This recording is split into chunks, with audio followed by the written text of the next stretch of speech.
नमस्कार और बिहार मैटर्स में स्वागत है। आज के इस डीप डाइव में हम जिस विषय पर चर्चा करने वाले हैं वो बिहार की सभी सरकारी परीक्षाओं जैसे बीपीएससी, बीएसएससी, एसआई और शिक्षक भर्ती की तैयारी कर रहे छात्रों के लिए बहुत ही महत्वपूर्ण है। जी बिल्कुल, सभी छात्रों को मेरा नमस्कार। ये टॉपिक परीक्षा के नजरिए से तो अहम है ही, पर इसे समझना बिहार के पूरे भूगोल को समझने जैसा है। सही कहा आपने। आज का हमारा मिशन है बिहार के जल भूगोल यानी हाइड्रोलॉजिकल ज्योग्राफी और मानसून के तंत्र का गहन विश्लेषण करना। अक्सर जब आसमान में बादल छाते हैं तो हम बस यही सोचते हैं कि ये मौसम का एक सामान्य सा बदलाव है। जो कि एक बहुत ही सतही नजरिया है। राइट। लेकिन जब हम यूपीएससी स्तर के बेहतरीन हाइड्रोलॉजिकल रिसर्च पेपर्स और नोट्स को खंगालते हैं तो एक बहुत ही चौंकाने वाला पैटर्न सामने आता है। मतलब कल्पना कीजिए कि किसी पूरे राज्य के साल भर के पानी का 80 से 85% हिस्सा सिर्फ 3-4 महीनों में आसमान से गिर जाए। ये कोई सामान्य बात बिल्कुल नहीं है। बिल्कुल नहीं। ये मानसून असल में एक मास्टरमाइंड है, एक ऐसा अदृश्य मास्टरमाइंड जो पर्दे के पीछे से बैठकर ये तय कर रहा है कि राज्य का कौन सा हिस्सा उगेगा, कौन सा डूबेगा और पूरी की पूरी अर्थव्यवस्था किस दिशा में जाएगी।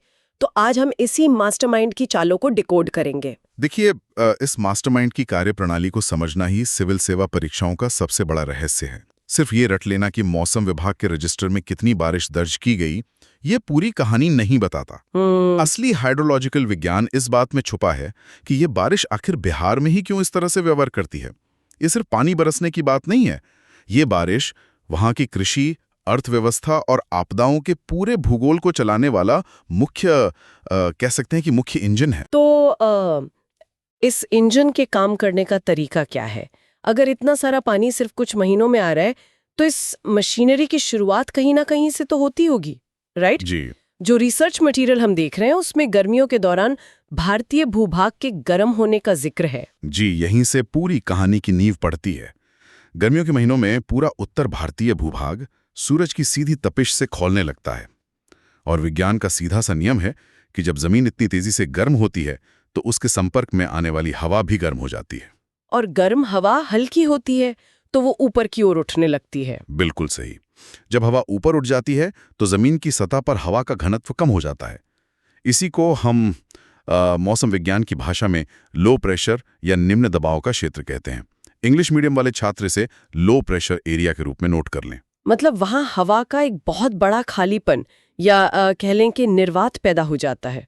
और चूंकि प्रकृति को कोई भी खाली जगह पसंद नहीं है तो वो उसे भरने की कोशिश करती है। एकदम सही एनालॉजी है। उस खालीपन को भरने के लिए जो हवाएं आती हैं वे कोई साधारण हवाएं नहीं होती। इस विशाल शून्य को भरने के लिए दक्षिण में मौजूद हिंद महासागर, अरब सागर और बंगाल की खाड़ी के ऊपर से हवाएं भारतीय उपमहाद्वीप की तरफ बहुत तेजी से खींची चली आती हैं।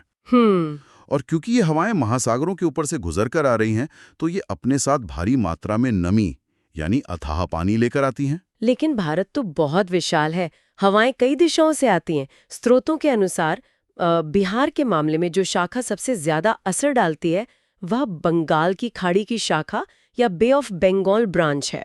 जी। अगर हम भारत के नक्शे को ध्यान से देखें तो बिहार इंडो गैंगेटिक मैदानों यानी गंगा के मैदानी इलाकों के बिल्कुल पूर्वी हिस्से में स्थित है।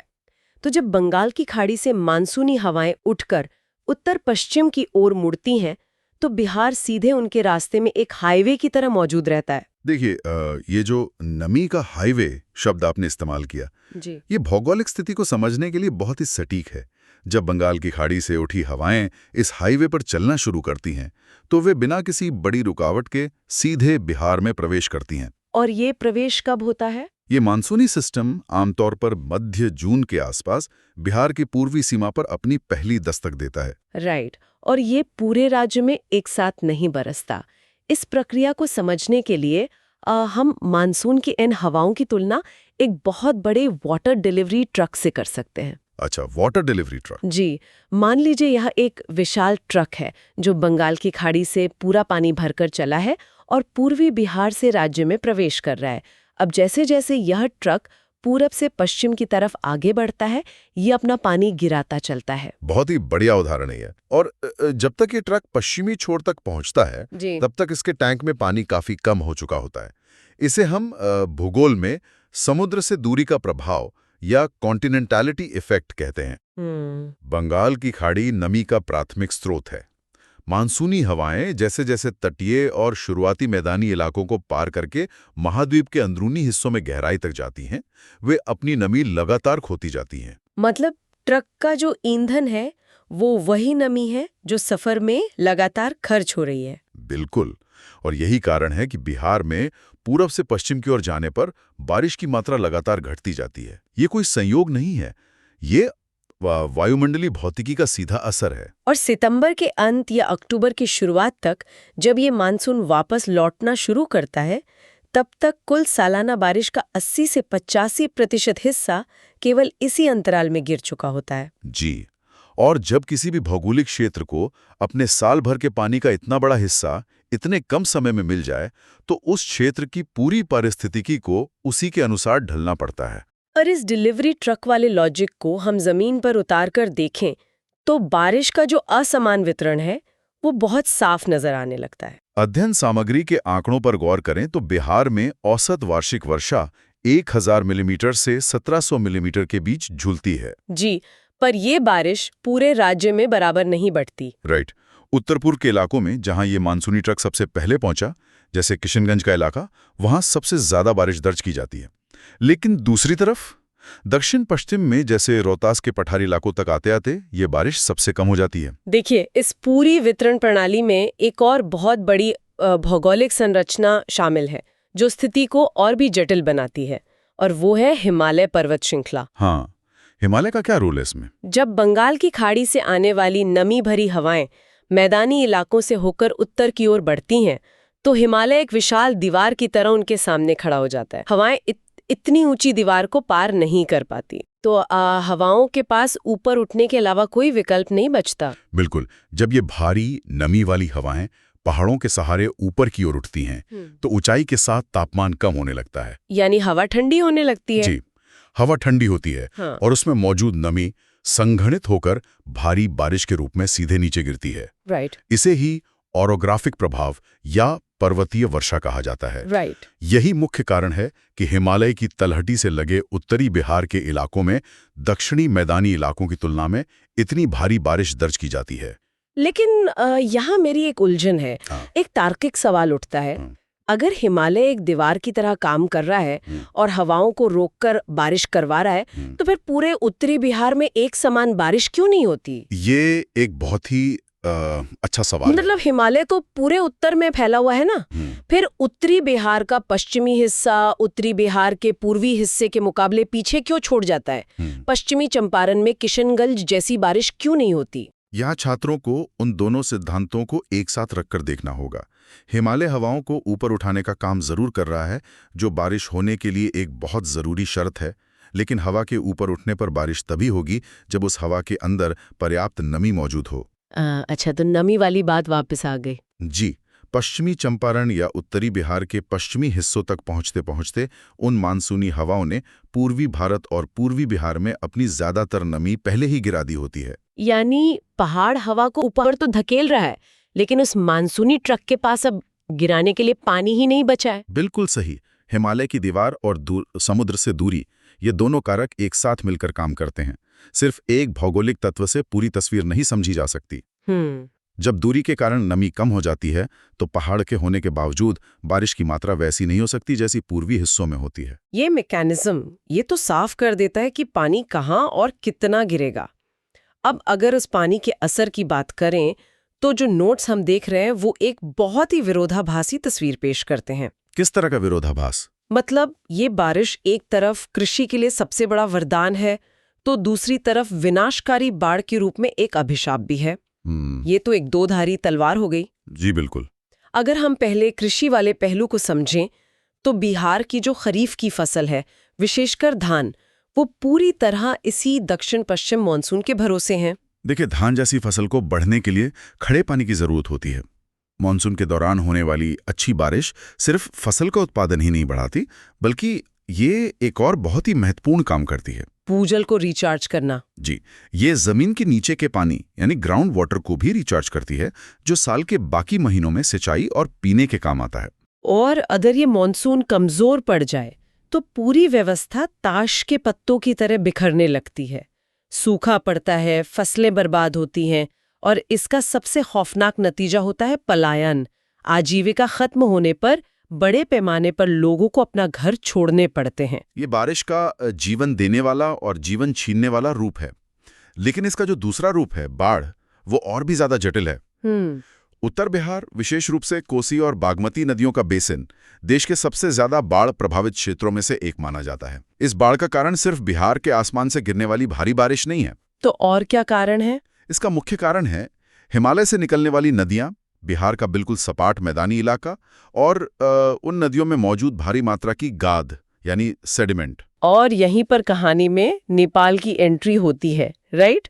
कोसी, गंडक और बागमती जैसी बिहार की प्रमुख नदियां नेपाल के हिमालयी क्षेत्रों से ही निकल कर आती हैं। बिल्कुल। देखिए, नदियां कोई राजनीतिक सीमाएं तो पहचानती नहीं हैं। वे सिर्फ ढलान और गुरुत्वाकर्षण के नियम का पालन करती हैं।